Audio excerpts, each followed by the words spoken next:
Hello, welcome to MBK Study. My dear students, I am going to start a new chapter called Refraction of Light at Plane Surfaces. In this video, I am going to explain you about process of refraction with different activities. So students, without delay, let's start the topic.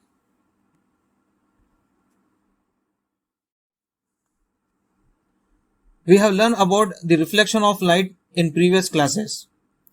Beauty of nature is made apparent with light. Light exhibits many interesting phenomena. Let us try to explore a few of them.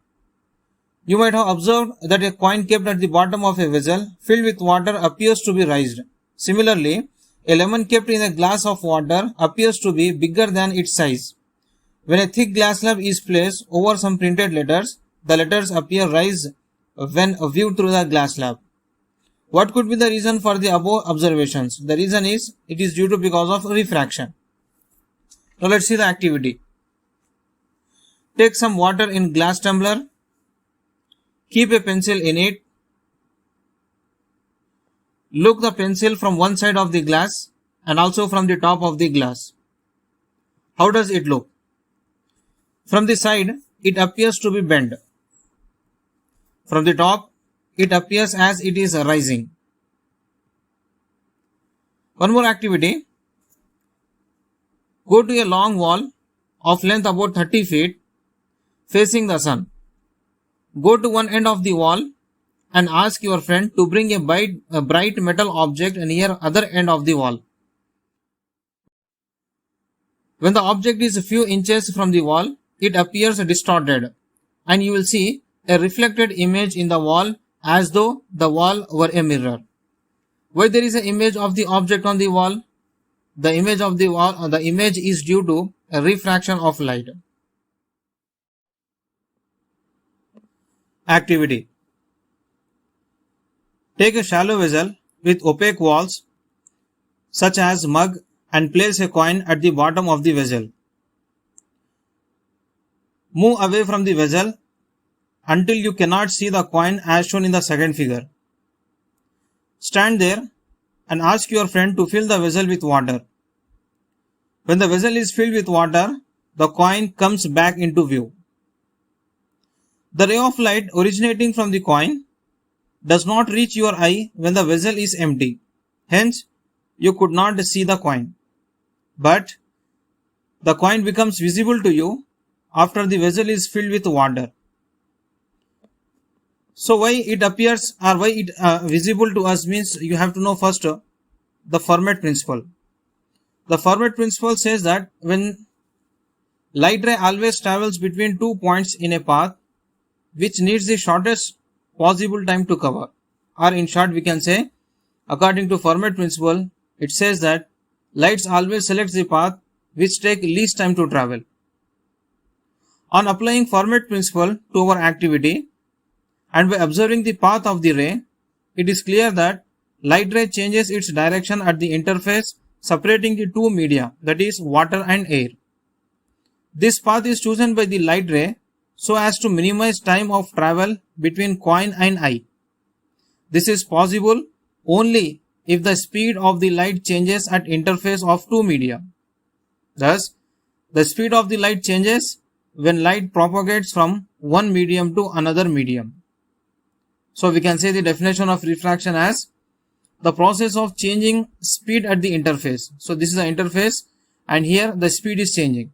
When light travels from one medium to another resulting in change in direction is refraction of light. Or simply we can say refraction is nothing but bending of light rays at interface of two different media. The process of refraction involves bending of light ray except when it is incident normally. If the light is incident normal to the surface or perpendicular to the surface, you can see there is no bending of light ray. If there is no bending, then no refraction takes place.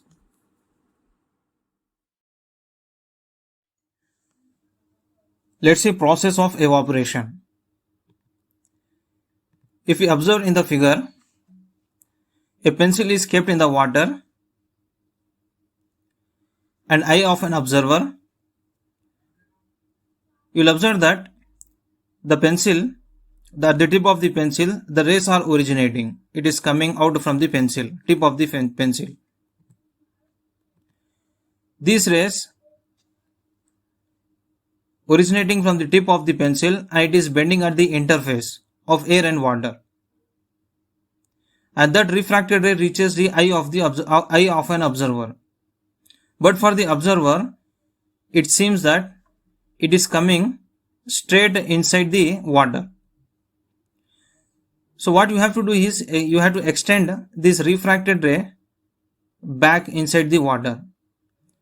When you extend back, you will observe that these two rays, they will meet at one point. The point where they are meeting, at that point, the apparent image of the pencil it forms. So that's why the pencil appears to be raised. In the same way, the second figure, if you observe, a object is kept below the glass slab. This is a glass slab and this is the object. When you see that object from the top of the glass slab, it appears to be raised. Why it appears to be raised? Because the rays are originating from the object and it is bending at the interface. That refracted ray is reaching your eye. But you feel that this refracted ray coming straight inside the glass slab. So if you extend back this refracted ray, they will meet at this point, and this point where the image it appears. So that's why it appears to be raised. In the same way, if you see the third picture, the lemon kept in the water. This is the lemon and this is the side of the glass. And here is the observer. So the actual size you will observe here. The rays are coming from this lemon. It is falling on the glass, the side of the glass. And you will observe that these rays are bent and it is forming on the eye. But for this observer, he feels that it is coming, these refracted rays are coming straight inside the lemon.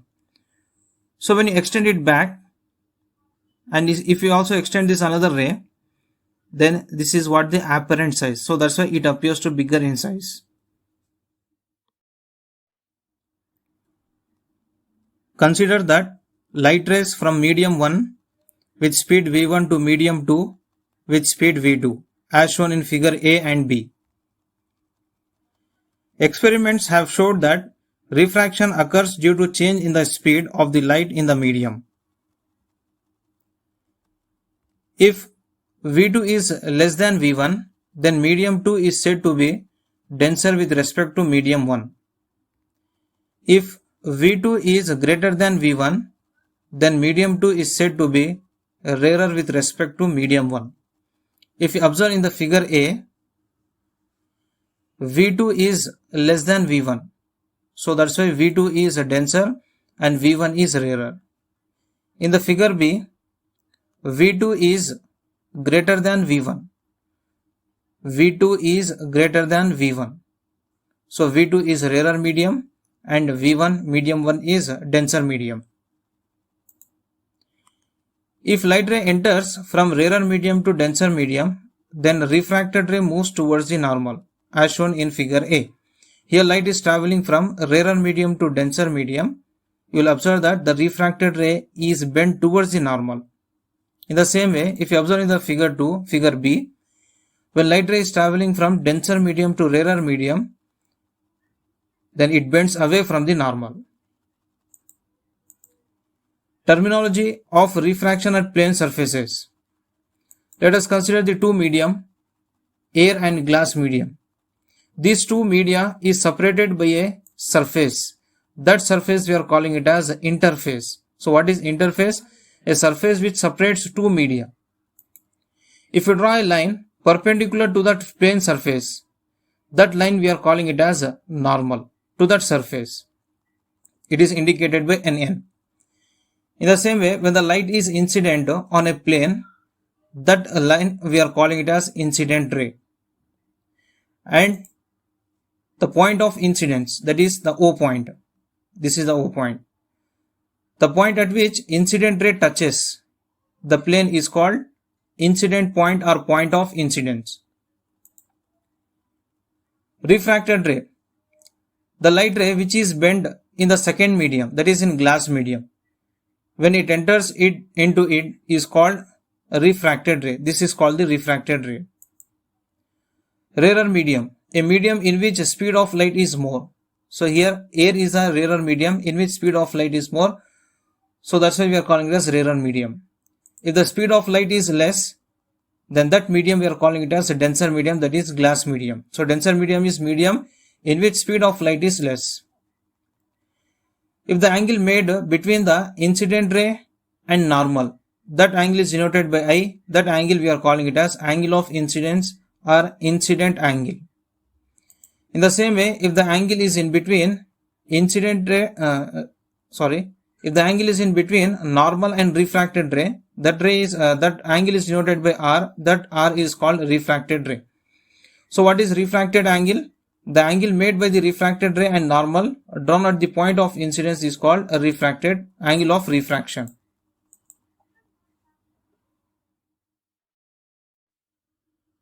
To explain the process of refraction, we need to know about a constant called refractive index, which is the property of transparent medium. Let us learn about refractive index. Light travels in vacuum with a speed nearly equal to 3 into 10 to the power of 8 meter per second, and it is denoted by letter C. The speed of light is smaller than C in other transparent medium. Let V be the speed of light in a certain medium. Certain medium we can consider rock salt, sapphire, diamond, kerosene, water, ice, and so on. Then the ratio of speed of light in vacuum to the speed of light in that medium is defined as refractive index. And this refractive index, it is also called absolute refractive index. So we can write it as absolute refractive index is equal to speed of light in vacuum by speed of light in medium. It means it is a ratio of speed of light in vacuum to the speed of light in the medium. And it is written, the formula can be written as N is equal to C by V. It is a dimensionless quantity because it is a ratio of same physical quantities, nothing but it is a ratio of speed of light, and it is also speed of light and speed of light. In numerator is also speed and denominator is also speed, so that's why same quantity, same physical quantity, so that's why it doesn't have any units. Refractive index gives an idea how fast or how slow light travels in a medium. The speed of light in a medium is low when refractive index of medium is high, and vice versa. The refractive index N means that the speed of light in that medium is nth part of the speed of light in vacuum. Let us take a problem. The refractive index of glass is 3 by 2. Then he has asked to find the speed of light in glass. Refractive index he has given 3 by 2 and we have to find here speed in that glass. Solution. Here is given that refractive index of the glass is N is equal to 3 by 2. And we know the formula N is equal to C by V. What is N? N is 3 by 2. And what is C? C is the speed of light in vacuum, that is 3 into 10 to the power of 8. If you substitute, you will get 3 by 2 is equal to 3 into 10 to the power of 8 by V. If you transpose, you will get V equal to 3 into 10 power 8 into 2 by 3. 3 gets cancelled here. After cancelling, you will get V equal to 2 into 10 power 8 meter per second.